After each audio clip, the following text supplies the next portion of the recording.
सही लफ्ज़ों में आवाम की खिदमत करेंगे, जिनके पास इतना वक्त भी नहीं होगा कि वो मुख्तलिफ जगहों पर दौरों पे दौरे करें। अब ऐसा नहीं चलेगा। जब आवाम को ये शऊर आ जाएगा तो मेरे ख्याल में फिर सारी चीज़ें दुरुस्त होना शुरू हो जाएंगी। बिस्मिल्लाहिर्रहमानिर्रहीम, अस्सलाम वालेकुम। उम्मीद करता हूँ अल्लाह के फजलो करम से आप सब खैरियत से होंगे। आपने बहुत लंबी लंबी कतारें देखी, लोगों को सस्ता आटा खरीदने के लिए इतनी ज़्यादा दिल्लत का सामना करना पड़ता है, न जाने कितना कीमती वक्त ज़ाया करना पड़ता है अपने रोज़मर्रा के सारे कामों को छोड़कर महज सिर्फ सस्ता आटा लेने के लिए यूटिलिटी स्टोर के बाहर लंबी लंबी कतारों में खड़ा होना पड़ता है। रमज़ान है, रमज़ान में रोज़े रख के इतनी लंबी कतारों में सिर्फ और सिर्फ आटा खरीदना इस वजह से कि उनका घर चल सके, उनके बच्चों के लिए दो वक्त की रोटी मैसर हो सके। इसके अलावा यूटिलिटी स्टोर के अलावा भी बहुत से ऐसे पॉइंट्स हैं जहां पर मुफ्त राशन तकसीम किया जा रहा है। ख़ास तौर पर उन लोगों को मुफ्त राशन दिया जाता है जिनका नाम पहले ही बेसिक इनकम सपोर्ट प्रोग्राम में अंदराज है।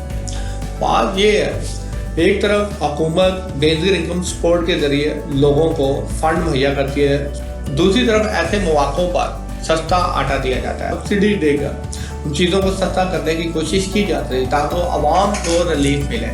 मगर इन सारी चीज़ों को देखते हुए एक बात ज़रूर जहन में आती है कि आपका मुल्क तरक्की के रास्ते पर नहीं है। मुल्क की माशत इस वक्त खुद हिचकोले खा रही है। जब किसी मुल्क की आवाम जिल्लत उठाकर घंटों वक्त बर्बाद करके महल कतारों में इस वजह से खड़ी हो जाए कि वो रोज़मर्रा की खाने पीने की अशिया को सस्ते दामों ले सके, तो ये इस बात की तरफ इशारा करते हैं कि मुल्क की मुआशत तबाहाली की तरफ है। मुल्क की मुआशत तबाहाल है, डिफ़ॉल्ट होने का ख़तरा है। मुल्क न जाने कब संभलेगा, मगर रजीम चेंज के बाद पिछले 2 सालों से लेकर अब तक इसमें शिद्दत आना शुरू हो गई है। लोगों को रिलीफ देने की मद में हुकूमत अच्छा खासा बजट से हाथ को बैठती है। हुकूमत को ऐसी पॉलिसी बनानी चाहिए वक्त गुजरने के साथ साथ लोगों को रोज़गार मैसर आना शुरू हो जाए, लोग खुद मुख्तार हों, लोगों की आमदन में इजाफा हो, लोगों को कतारों में ना खड़ा होना पड़े, और यहाँ तक कि रोज़मर्रा की अशिया को ख़रीदने के लिए लोगों को लंबी लंबी कतारों में ना खड़ा होना पड़े। जिस वक्त ये हो जाएगा तो समझ जाइए कि मुल्क की मैशत बेहतरी की तरफ जा रही है, मगर ये कोई इतना आसान काम नहीं है।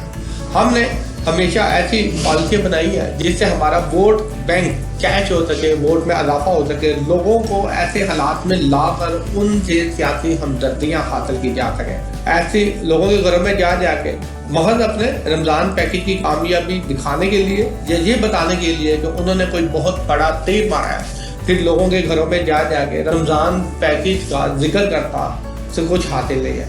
वही सियासी पार्टी कामयाबी हासिल होगी, वही लोग, वही हुक्मरान आवाम के दिल जीतेंगे जो सही लफ्ज़ों में आवाम की खिदमत करेंगे, जिनके पास इतना वक्त भी नहीं होगा कि वो मुख्तलिफ जगहों पर दौरों पे दौरे करें, अपने फ़ोटो शूट करवाएं, बल्कि सारा वक्त अपनी अनथक मेहनत इस मुल्क को वक्त के चैलेंजेस से बाहर निकालने के लिए इस्तेमाल करें। तो कब तक पाकिस्तानी इस तरह से अपनी ज़िंदगी गुजारते रहेंगे? इनको फैसला खुद करता है कि उन्हें किस तरह से अपने मुल्क को लेकर चलना है। जब तक पाकिस्तान के आम आवाम में ये इत्मीनान नहीं आएगा कि मुल्क इनका है, मुल्क को यही लोग चलाते हैं, इनके टैक्सेस से ही ये हुक्मरान अयाशी करते हैं और इनकी ही वजह से आज इन्हें लंबी लंबी कतारों में खड़ा होना पड़ रहा है।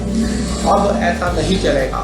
जब आवाम को ये शऊर आ जाएगा तो मेरे ख्याल में फिर सारी चीज़ें दुरुस्त होना शुरू हो जाएंगी। हुक्मरानों को अपने फ़राइज़ किस तरह से अदा करने चाहिए और किस तरह से इनकी ज़िंदगियाँ होनी चाहिए, मुल्क के लिए इनका क्या किरदार होना चाहिए, इन सारी चीज़ों का फैसला आवाम को करना है। शुक्रिया।